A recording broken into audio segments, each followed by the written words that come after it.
Here we go. A close-up of an Djuma lioness's eye. But I don't think it's going to be awake for too much longer. They are snoozing quite heavily in the same set of thickets that they were in on the sunrise safari. As you can see, about an eye is about all we can see at the moment. There's a male lying to the right. I'm not sure where the other two males are. I'm wondering if maybe they headed back towards that buffalo carcass. So we're not going to spend too much time here. We're going to go see what's happening at the dead buffalo. But welcome to the Sunset Safari. My name is Brent, and I have the incredible VM on camera. And unfortunately, the Nkuhumas and at least one Birmingham are really in a terrible thicket. And I can't even see the cubs actually from where I am. Oh, I can see what is probably a lion cub lying under a bush. But we're not going to disturb them while they snooze off in the heat of the day. I think it's definitely worthwhile going to see if the other males have made their way towards what's left of that buffalo. Hopefully the vultures didn't eat all of it, or the hyenas. But definitely something going to be happening in that carcass. So while the lions are snoozing and in the thickets, let's go see what's happening up on the crest. And bear with us while we get out of here. You can see the nose. There we go. Just the lioness's nose. She is fast asleep on her back. And I think I actually can see a cub. Let's just try forward a little bit.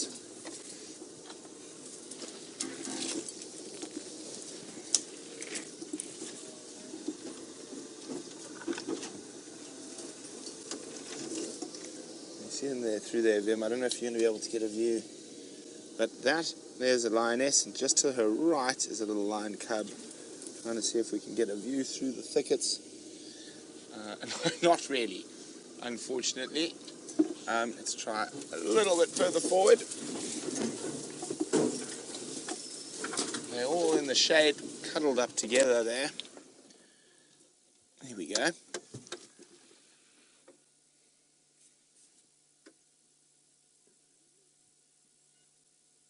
I'm afraid that's about the best view we're going to get from here.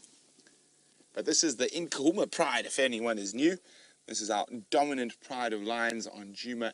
There are 5 lionesses, 8 cubs, and there are 4 male lions that dominate over them, called the Birmingham Boys. Now, I've only seen one. There were 3 around this morning.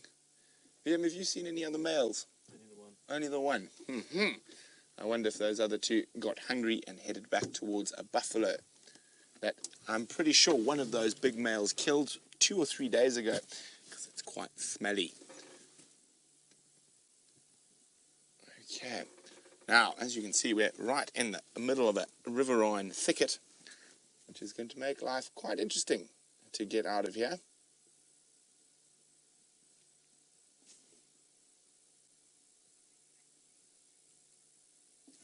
So while we do that, let's go see how Commander Bond's getting on.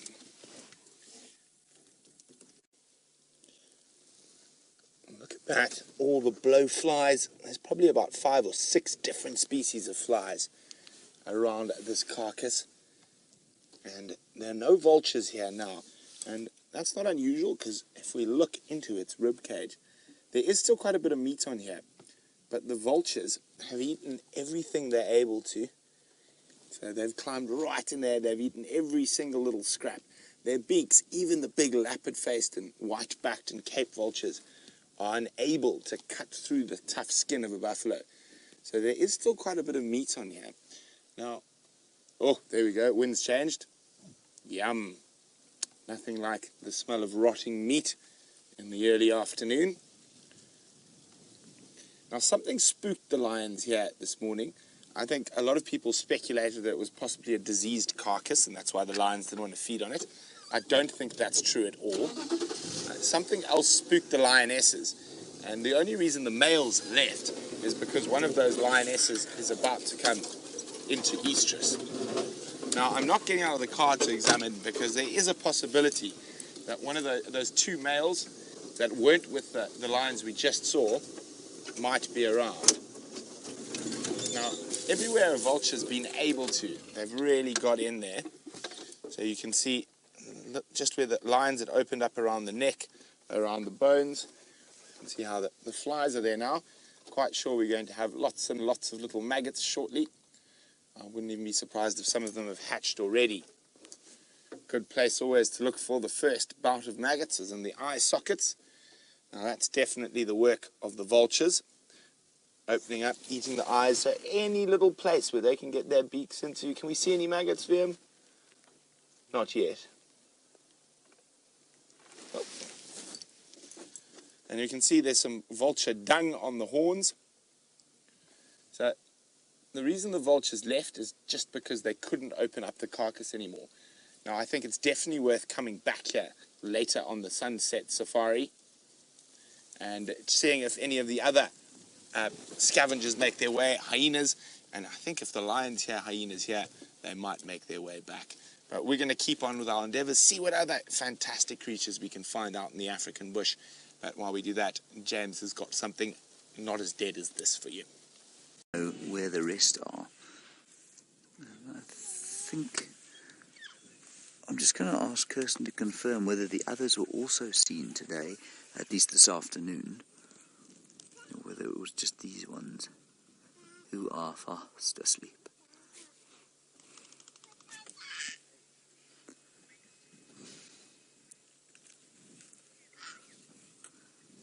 Okay, so these are the... So apparently there were only these ones and the lioness and no cubs earlier on. So I don't know where the cubs are. They were cubs, but they were hidden in the bush. I'm not sure whereabouts from here.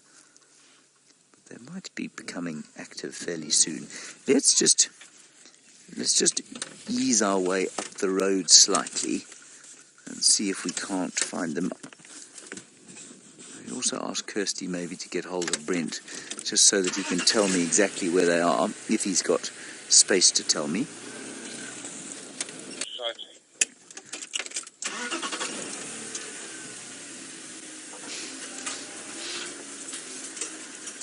Yeah, this is not going to be a great view of them. They're in a perfectly cosseted spot there. Can you see them there, Eggsy? They're straight through here. They're the other side, yeah. Do you see one here as well? Okay, Eggsy's seen others, everyone.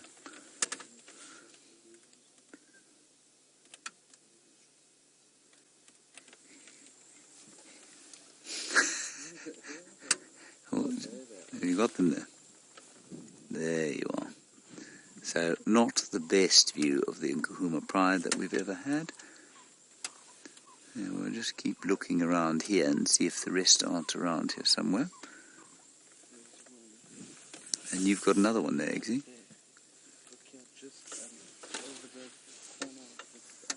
Vehicle.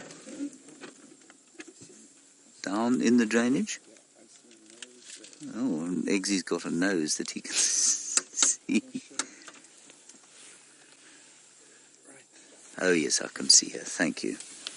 Yeah, everybody, we're not going to be able to get any better view of them. They're right in the drainage there, and I think the little ones are there too. There, unfortunately, no babies over there.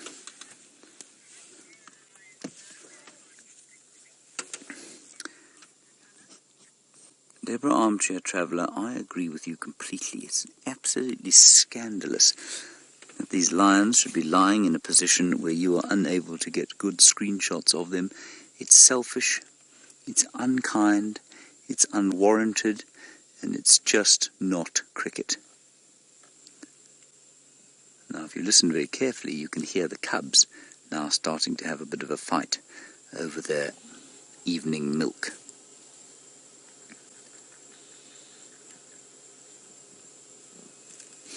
I don't know if you can hear that again.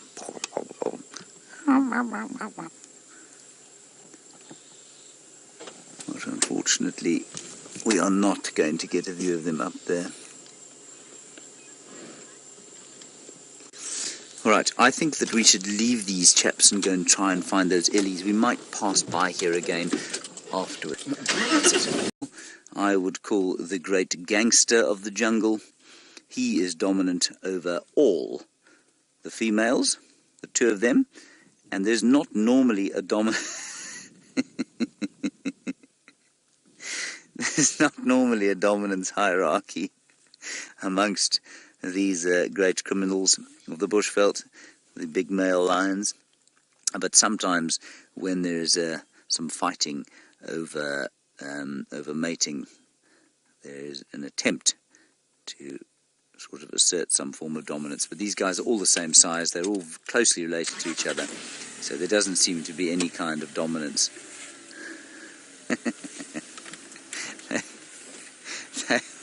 They are so very happy to be lying under that bush. Let's go and have a quick look. The rest of the pride is not too far away. I mean, if I didn't know those were just sleeping male lions, you would almost think they might have expired. Nice and cool, so not breathing too heavily.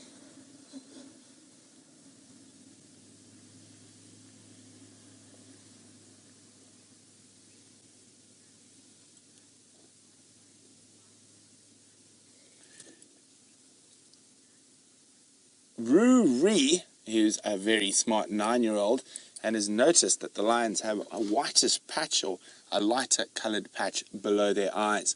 Now, Roo-ree, it's so they can see better at night. So that white catches all the ambient light and it makes it look even lighter for them than it is normally. So that's there especially to catch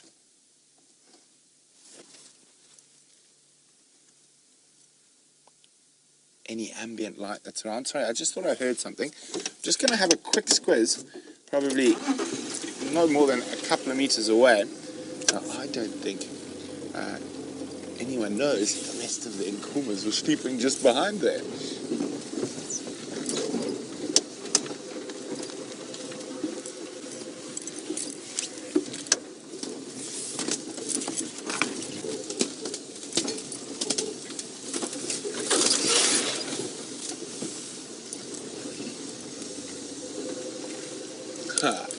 See, I was right.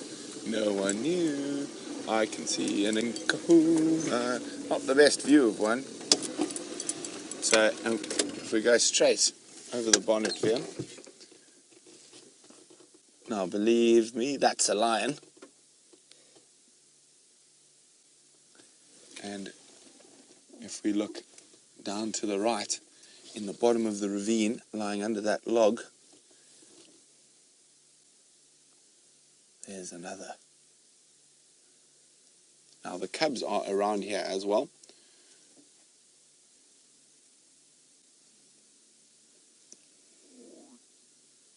I can hear the cubs.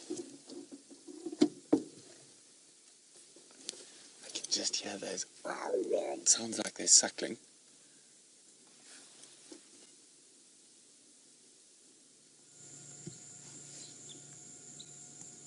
But unfortunately, as you can see, it's an almost impenetrable area.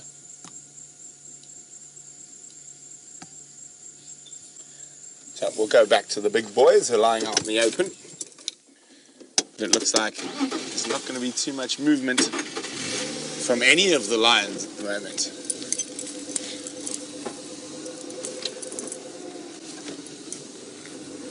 See, maybe we'll get another glimpse through the trees.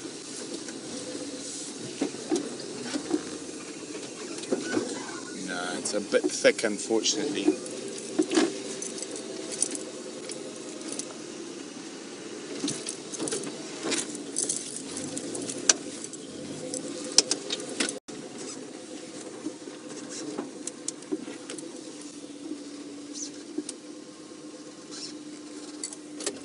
Oh, there's a little stretch.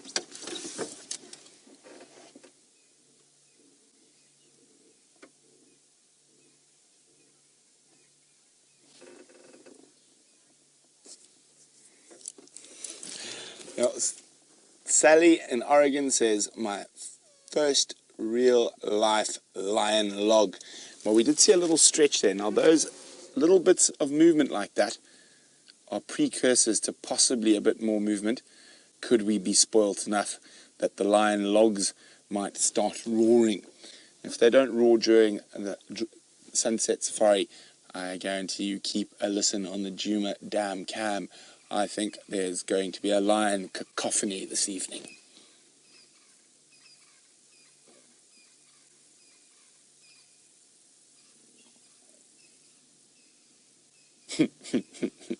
Very comfortable kitty.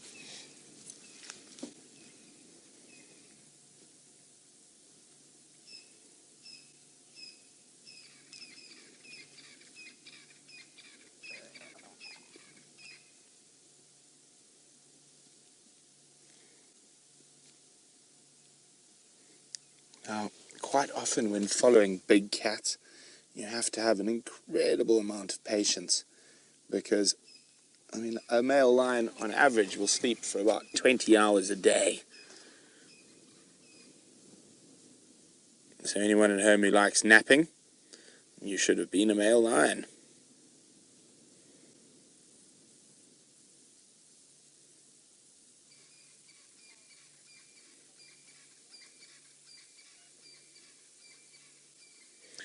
But it is incredible that they take almost zero notice of us, as we are probably only about 10 foot away from them.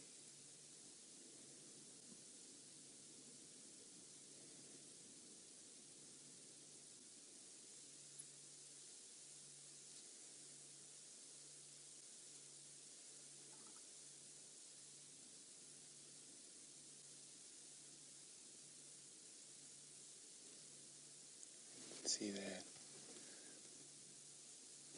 on his back, you can see how much darker the manes are since when we first started seeing the Birmingham Boys.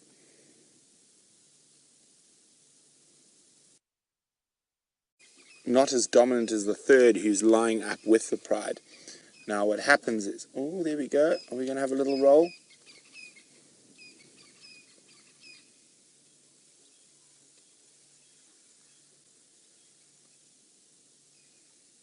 Now we need a yawn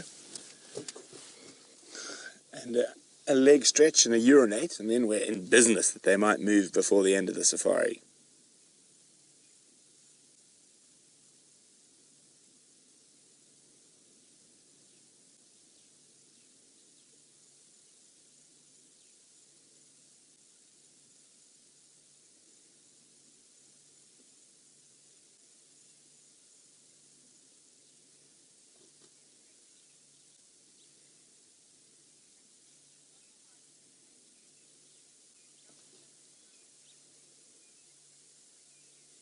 Well, Mood Honeydew is wondering why we can always see their teeth.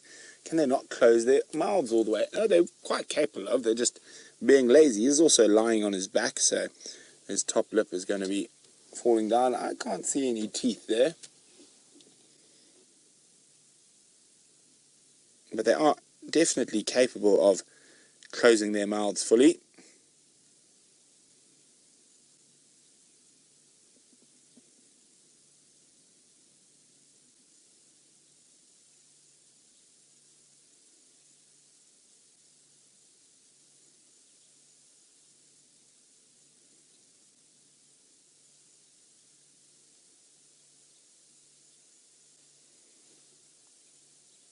Now, as darkness sets, the lion's time begins. We are the dominant diurnal predator, so the dominant daytime predator is actually a human being. But as the night sets in, lions become the dominant predator. And a lion's behavior to a human being on foot is completely different during the evening and at night than it is during the day.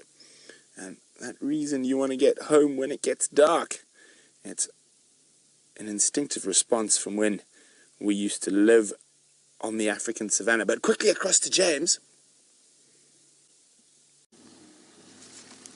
So the lions have rolled over one tiny bit, and they have not moved much at all, as you can see.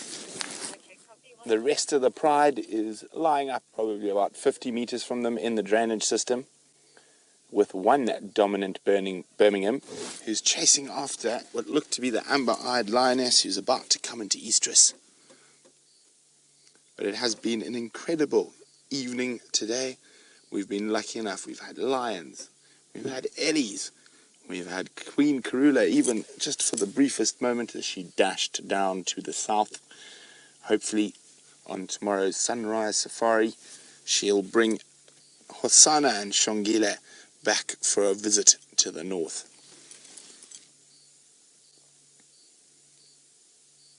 As I said, these lions don't look like they're going to do anything this evening.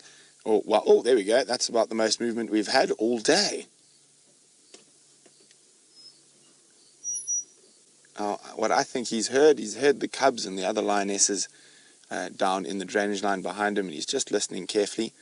But remember to keep your ears open on the Djuma dam cam, because I think these guys are going to be making lots of noise tonight.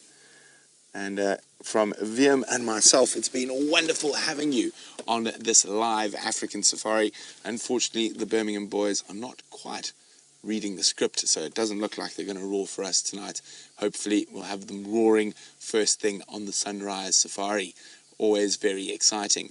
But for the last few seconds of drive, we're going to say good night, or bonne nuit in French, but let you look at a sleeping lion.